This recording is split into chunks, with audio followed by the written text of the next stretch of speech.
This is my own personal perspective on the origins, the implementation and the legacy of the Balfour Declaration. 100 years in 20 minutes or 22 minutes. In 1914, Great Britain was still just the world's most powerful empire.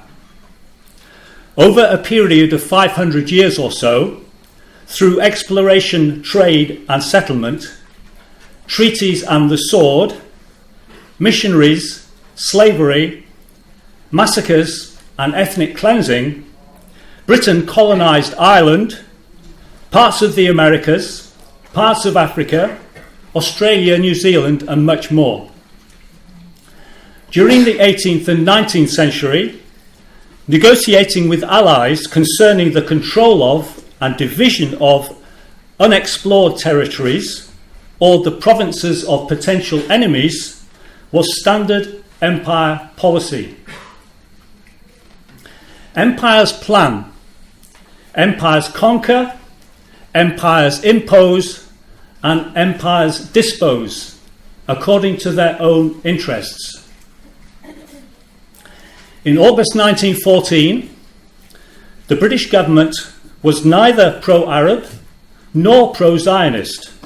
It was pro-British Empire, and its only objective in 1914 was to win the war. In the spring of 1915, the Allied planned to take Istanbul. If I can do this. Voila. To take Istanbul up here. Does this work?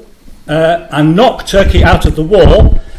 This plan precipitated the first wartime negotiations between the Allies for the partition of the Ottoman Empire. So this was before Hussein McMahon, before Sykes-Picot, before Balfour, before the Anglo-French Declaration of November 1918 and so on.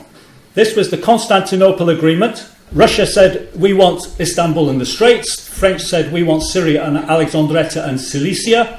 And the Britain, who didn't know actually what they wanted or what we wanted at that point, said, we reserve our right to claim Ottoman territories in due course. So that was the Constantinople Agreement.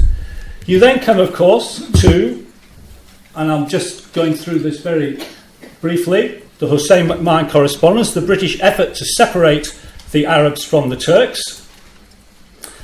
June 1916, on the strength of this promise, the Sharif and his men duly started to attack Ottoman forces.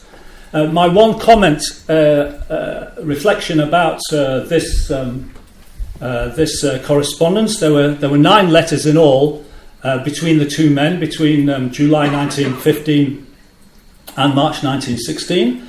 The British regarded these letters, this correspondence, as if they were written on a sheet of water.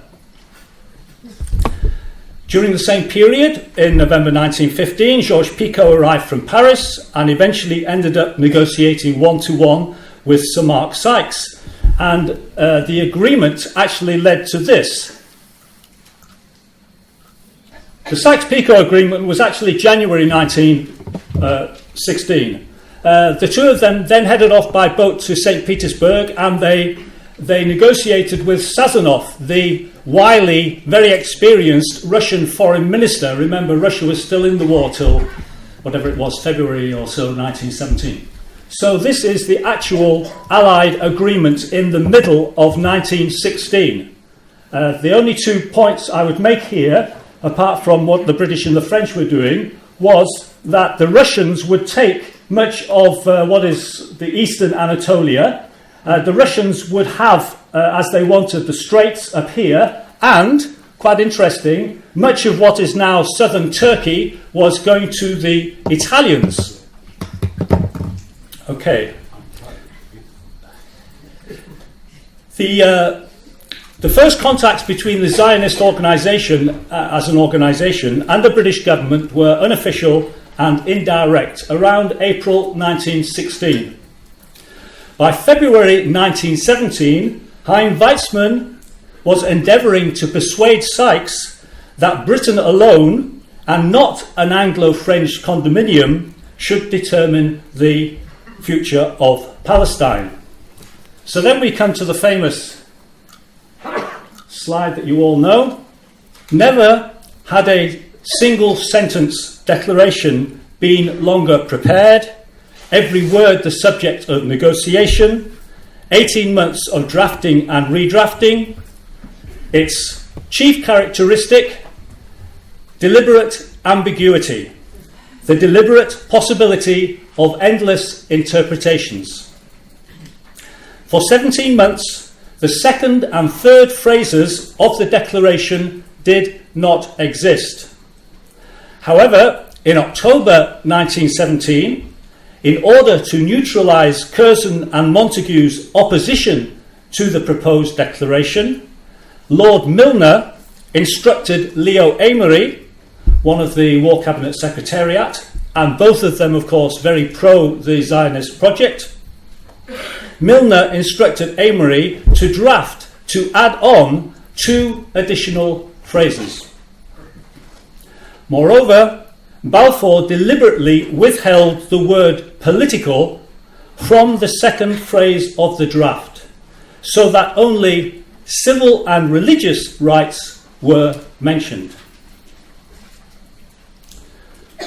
The declaration was not simply a statement of intent. It reflected a determination on the part of the British government of the time and the Zionist organisation to set up post-war an exclusive pro-Zionist administration that would transform Palestine through Jewish immigration or colonisation, depending on your perspective, into a Jewish state. As Walid Khalidi succinctly remarked, the declaration changed Zionism overnight from a fantasy to a possibility. So, to summarise very briefly, the 5 factors which led to the declaration, this is my take on it. Wartime propaganda. In 1917, the war was in the balance, as has been explained. The British government was desperate for allies. It wanted to keep Russia in the war. Lord George's government hoped that Russian Jews and the Jews of the USA would become the agents of pro-British propaganda to aid the war effort. Secondly, anti-French sentiment. By 1917, Lord George wanted to keep France out of Palestine, to acquire Palestine for Britain.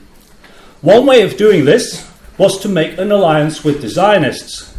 A successful Zionist claim would also provide an entree, a kind of fig leaf or half a fig leaf, to ward off post-war accusations of British imperial land grabbing. Thirdly, anti-Semitism, colonial mindsets. If you combine these first 2 factors with Lord George's and others' anti-Semitic misconceptions, which have already been mentioned about some Jews on a global level holding inordinate financial and political power, and the fact that the British cabinet held exaggerated beliefs, in fact, of the influence of Jews both in Russia and in the States. And combine that with the colonial mentality of these decision makers, not just Lord George, but Weizmann and his colleagues as well, who dismissed as of no significance the Arab majority in the region. Fourthly, Chaim Weizmann, the visionary lobbyist. Weizmann, indeed, in my view, is a key figure, a key lobbyist in this drama. He grew up under the Tsar's oppressive regime, oppressive to the Jewish community there. He arrived in Britain in 1904. He met Churchill first in 1905, Balfour in 1906, and Lord George in 1914. In fact, Weizmann met with Lord George, Prime Minister Lord George, 7 times during the war. and, by his own account, had 2,000 meetings with British officials at the highest level during this decisive period. Weizmann was a persuader extraordinaire. There was no Palestinian equivalent of Weizmann. The Palestinian Arabs had no such entree or influence, none whatsoever, in the corridors of power of London, Washington, or Paris. Finally, Christian Zionism. In some ways, in my view, it was a relatively small factor, but I mention it now because it's very significant today, in today's mix. In Britain, during much of the 19th century, some evangelical movements espoused the conversion of the Jews to Christianity and their restoration to Palestine. And among them, foremost among them perhaps, was Lord Shaftesbury, a leading British politician and reformer who actively campaigned for a Jewish homeland in Palestine. And he lobbied Prime Minister Palmerston to have them returned to Palestine. However, I would argue that in 1917, although Lloyd George and his war cabinet certainly saw Palestine as the landscape of the drama of the Bible, none of them were born-again Christians. They were hard-nosed imperialists. The other major element in this 19th century mix, of course, is Zionism. In the late 19th century, Zionism was transformed from an intellectual, cultural exercise into a political project through the drive and vision of, mostly through the drive and vision of this man, Herzl, Theodor Herzl. By the beginning of the 20th century, after centuries of discriminatory legislation in the Russian Empire, persecutions, massacres, pogroms, increasing numbers of Jews concluded that there was no future for them where they were. Assimilation had not worked, the New World beckoned, and Palestine. For some evangelical Christians, therefore, and for Zionist Jews, the colonization of Palestine was seen as an act of return and redemption. In some respects, political Zionism initially had a noble aim as a reaction to centuries of persecution and pogroms. However, the problem for the Zionists, a problem they studiously and consistently ignored, was that Palestine was not empty. So, from 1920, for about 20 years, the British supported the establishment in Palestine of Jewish political, economic, social, cultural, and educational organizations, the embryo of a Jewish state. During the same period, the British successfully blocked all Palestinian Arab political development. As has already been mentioned, Rashid Khalidi argues that Palestine was already lost to the Zionists by the late 1930s, in other words, before the Second World War, before the Holocaust, and before the events of 1948. Oh, whoops. Thank you. Doublespeak does not work.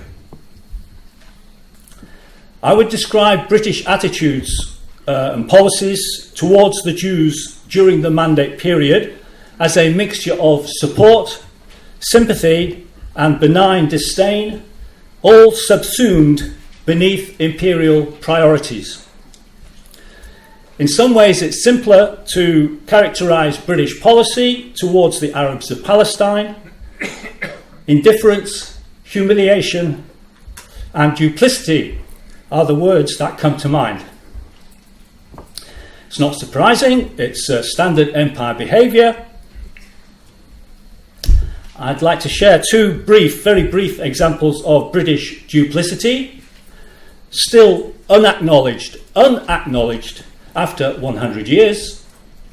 Firstly, post-World War I, during the 1920s, government ministers and officials, in other words, Winston Churchill and Sir Herbert Samuel, repeatedly and explicitly denied that the government intended to establish a Jewish state in Palestine, when in fact that was the deliberate intention from 1917 onwards. Secondly, and much more significantly, the State Archives reveal that the highest priority British policy, the unspoken bedrock of British policy in Palestine from 1920 to 1938, was, in contrast to Egypt and Iraq, the deliberate withholding of democracy. Balfour was absolutely clear on this. He wrote that, quote, Palestine was an exceptional case. There would be no self-government in Palestine until the Jews became a majority. Only then would democracy be allowed to develop. The policy rested on two fundamental issues: immigration and democratic representation. The British knew that the Palestinian Arab leadership were aware of Zionist intentions. Privately and correctly, the British assessed that a representative legislative assembly, if established, and however limited its power, would therefore vote to restrict Jewish immigration. So it was blocked. Nevertheless, successive British governments proclaimed to the Palestinians, and annually at the League of Nations, that Britain was A, endeavouring to be even-handed, holding the ring between two competing communities, and B, the British were preparing Palestine for democratic self-government, as required by the Sacred Trust Clause in the League Covenant. The state records clearly reveal this decades-long British double-speak. The reality of this undeclared policy was confirmed a few years ago, surprisingly and ironically, by the late Sir Martin Gilbert. Sir Martin Gilbert, advisor to 4 British Prime Ministers on the Middle East, and one of the most distinguished British historians of his generation, and certainly the most distinguished Zionist historian of his generation. And at a lecture a few years ago in Israel, in 2011, he said this: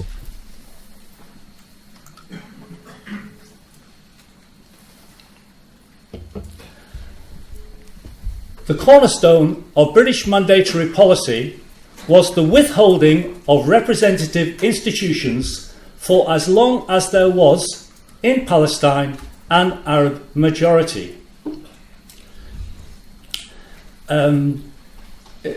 This was at a very distinguished lecture at Ben Gurion University to a exclusively Jewish audience, and I can only surmise that Sir Martin temporarily lapsed into balance and lapsed into clarity when he said this. This statement is, I would argue, a key, perhaps the key to understanding much of what actually happened in Mandate Palestine during this period. Namely, the growth of Jewish institutions and immigration, the increasing frustration of the politically powerless Palestinian Arab population, and the inevitable outbreak and suppression of the Arab revolt between 1936 and 1939. The implementation of the Declaration from 1920 to 1939 thus led directly, in my view, to 1948 and to much of what has happened since. So, to conclude, instead of simply celebrating, Mrs. May and her government should also mark this centenary by publicly grappling in a transparent manner with the moral and political legacy of this statement.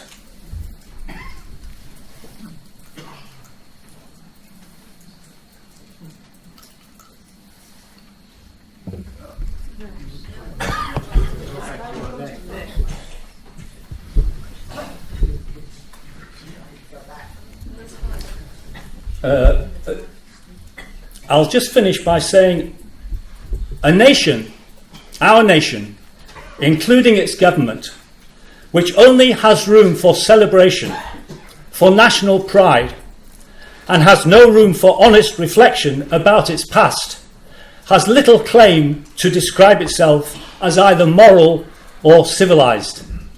Thank you.